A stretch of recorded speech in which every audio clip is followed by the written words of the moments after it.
Hola a todos, finalmente hemos llegado a la flora y fauna del periodo Mesozoico. Entonces, en el episodio anterior nos detuvimos en el hecho de que, por alguna razón, la naturaleza dotó a la mayoría de los dinosaurios herbívoros con garras. Y si apenas logramos entender el pico de los saurolofos, los picos de los iguanodontes, ceratopsios, estegosaurios y otros nos dejan perplejos. Estos picos no son muy buenos para alimentarse de peces, para ser honestos, y para la hierba es absolutamente imposible. Tomemos la ayuda de Wikipedia y miremos la clasificación de picos que ya conocemos. Aquí se dice claramente que tal forma de pico es característica de las aves rapaces. Se utiliza para desgarrar la presa, no está claro. ¿Acaso los dinosaurios herbívoros eran depredadores? Pero esas no son mandíbulas de depredador, no podían correr, eran lentos, y ya tenemos un tiranosaurio como depredador. ¿Quién podría pensar que una pregunta tan simple nos llevaría a un laberinto? Quizás deberíamos mirar a sus parientes, que han sobrevivido hasta nuestros días, tan lentos y también armados con un pico. Me refiero a las tortugas. Resulta que están en todas partes. Aquellos que alguna vez tuvieron una tortuga en un acuario en casa saben muy bien que ninguna otra criatura puede comer con ellas. Comerán todo. Una vez dejé un cangrejo de río de unos 10 centímetros de largo y una pequeña tortuga de caparazón rojo del mismo tamaño en un acuario durante la noche. Ingenuamente pensé que se harían amigos. Si ahora me fui a dormir tranquilamente, pero cuando me desperté por la mañana, no solo encontré al cangrejo en el acuario, sino también sus restos. ¿Pero eso significa que los cangrejos son carroñeros? No, son omnívoros y comen con mucho gusto zanahorias, cerezas, manzanas y otras frutas. Diría que se volvieron omnívoros a su pesar, pero las tortugas no tienen la capacidad de cazar presas, simplemente no pueden. Y nuevamente ese nido me inquieta. Es un muy buen medio para el consumo, para la depredación. El clima de la era mesozoica era húmedo, cálido y suave. Los animales eran enormes. El gigantismo estaba en todas partes. Había depredadores gigantes, herbívoros gigantes, insectos gigantes y, por supuesto, árboles gigantes. Esto ya no es un secreto para nadie, excepto para los científicos. Muchos investigadores de la historia alternativa ya han demostrado de manera concluyente la existencia de restos no solo de árboles gigantes, sino de árboles titánicos en nuestro planeta. Pero luego, durante la investigación, muchos empiezan a sentir algo extraño. Parecería que el siguiente paso es obvio. Los árboles gigantes deberían tener frutos gigantes. Sin embargo, alguien se detiene. Alguien comienza a hacer algunas conclusiones extrañas, afirmando que antes nuestro planeta era más pequeño y por eso la gravedad era mayor. Alguien, viendo directamente frente a sus narices los bajorrelieves sumerios con genios recolectando conos gigantes, comienza a afirmar que estos conos reflejan el significado alegórico de la glándula pineal en el cerebro humano. Incluso es difícil discutir con este supuesto. Parecería que cualquier persona educada sabe que esta glándula se llama pineal solo en ruso, así como los conos se llaman conos. Se encuentra por encima de Gramotei. Es una vergüenza para tales investigadores. Pero eso es, sigamos adelante. Los animales gigantes solo podrían existir en una atmósfera más densa. Y así es ahora. Las criaturas más grandes, las ballenas azules, todavía solo pueden existir en el agua porque es mucho más densa que el aire. Y en tierra, en las condiciones actuales, solo las criaturas pequeñas se sienten cómodas. Creo que la conclusión es obvia. La atmósfera antes era mucho más densa. El análisis del aire en las burbujas de ámbar lo confirma. Sí, la atmósfera era más densa. ¿Pero cuánto? La densidad del agua es de aproximadamente 1000 kilogramos por metro cúbico. Y con esa densidad podemos flotar en ella libremente. Bueno, volar. y la densidad de la atmósfera depende mucho de la temperatura. En promedio es de aproximadamente 1 a 2 kg por metro cúbico a una temperatura de 20 grados. Es decir, es 833 veces menos denso que el agua. Curiosamente, la densidad de la atmósfera aumenta cuando la temperatura disminuye. Es decir, a una temperatura de menos 25 grados, la densidad de la atmósfera ya es de 1 kilogramo y 42 por metro cúbico. Es decir, ya es 75 veces menos que el agua. ¿Una diferencia significativa? Entonces, cuando se calienta, la presión disminuye y cuando se enfría, aumenta. Paradoja, no. La atmósfera es un gas, por lo que se vuelve más densa a medida que se acerca al estado líquido, es decir, cuando se enfría. El agua, por otro lado, es líquida y pierde densidad a medida que se acerca al estado gaseoso, es decir, cuando se calienta. La paradoja radica precisamente en que sabemos que hacía calor y la presión era mayor en ese momento. ¿Cómo se puede aumentar la presión mientras se aumenta la temperatura al mismo tiempo? Además, en la antigua atmósfera había más oxígeno. Alto, más oxígeno. Ahora en la atmósfera hay casi 21% de oxígeno, pero si hay más comenzará el gigantismo.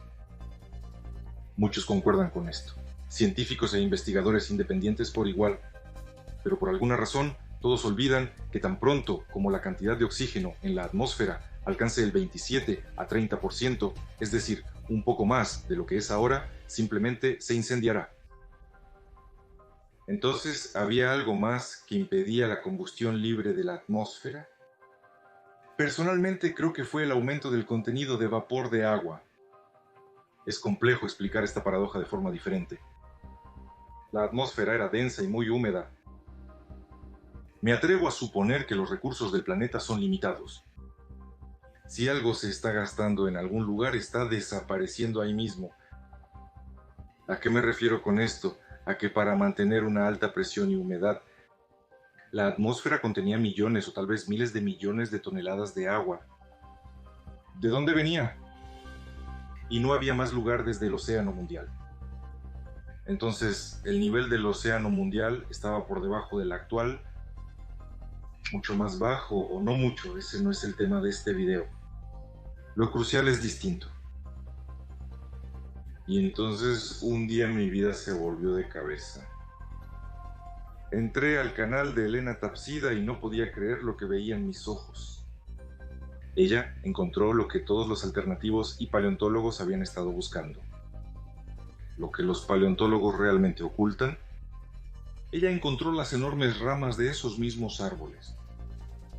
Dejaré los enlaces a sus 2 videos sobre estas ramas en la descripción y anotación del video. Definitivamente debes verlos. Estoy increíblemente agradecido con ella por este hallazgo. Sigamos adelante y analicemos estos hallazgos en detalle. Elena acertó al darse cuenta de que lo que tenía delante no eran solo piedras, sino frutos de árboles gigantescos. Pero en algún momento, incluso ella fue influenciada por la doctrina de la educación clásica, y específicamente, según las ideas modernas, en el Mesozoico en la Tierra florecieron las plantas con semillas. Las coníferas son el modelo clásico.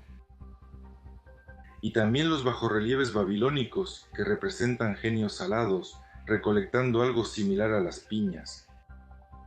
Y también los ejemplos clásicos de la escultura antigua, que también representan piñas. También piñas fundidas en hierro en las culatas de antiguos mosquetes. Todo esto jugó una broma cruel y no permitió ver lo obvio. ¿Esto no son piña? Estas son plantas típicas de semillas cubiertas. En términos generales, frutas y bayas. Por ejemplo, algunos de los especímenes encontrados pueden ser audazmente atribuidos a los cítricos. Y así llegó finalmente el momento de explicar por qué la naturaleza dotó a las hierbas de precisamente una nuez. Hay un fruto en la tierra ahora que es amado por casi todos los seres vivos, los insectos lo adoran, las personas lo comen sin parar y lo consideran un delicioso manjar. Incluso los depredadores no se negarán a comer esta fruta. Este es el famoso sandía y otras frutas de la vida. Pero hay un pero. El asunto es que su cáscara es tan dura que ni siquiera los roedores más fuertes pueden morderla. No solo por la dureza de la cáscara, sino también por su forma. La abertura no se abre lo suficiente para morder.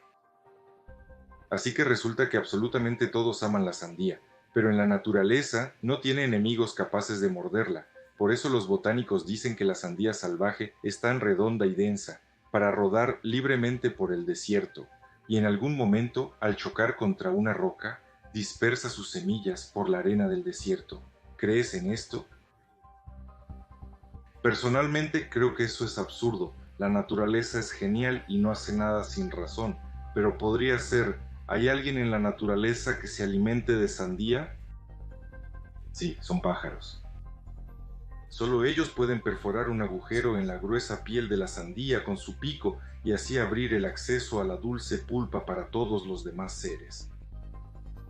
Hasta el día de hoy, la sandía se considera casi la fruta más grande. Alto no es una fruta, es una baya.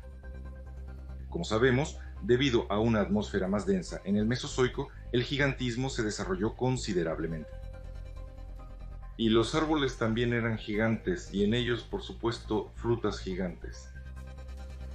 Pero nadie canceló las leyes de la física. La gran masa de fruta debía contenerse para evitar su desmoronamiento.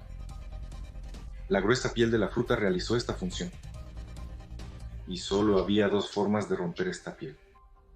O esperar a que caiga y se rompa, recordando a los diplodocos alimentándose de alguna suave pulpa, o perforarlo con un palo.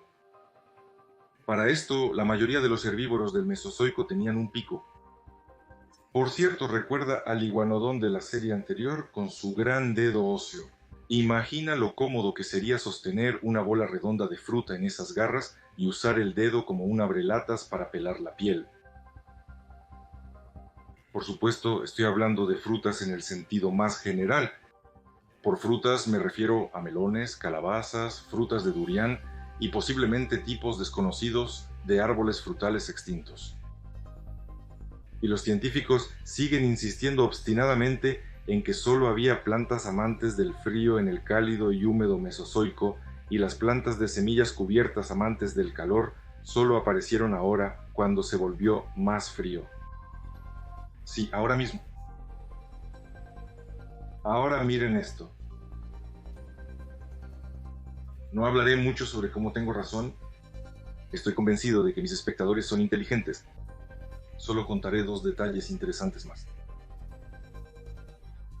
Dado lo que acabo de decir, creo que todas las esferas de piedra, desde las costas de Yakutia hasta las selvas de Brasil, no son creaciones de civilizaciones avanzadas, ni núcleos de piedra de cohetes, sino simplemente frutas petrificadas. Y segundo, ¿qué pasa con los pinchos? ¿Que no existían? No puedo poner toda la información en un solo video. Las brochetas son un tema aparte, muy aparte. Todavía tienen que encontrarlos. Haré un video separado sobre las brochetas y garantizo que lo que voy a contar sobre ellas causará un verdadero shock. Amigos, ninguno de nosotros teme equivocarse. Y si ven algún error en mi lógica, no duden en dejar un comentario enojado debajo del video, claramente, correctamente y sin mordazas.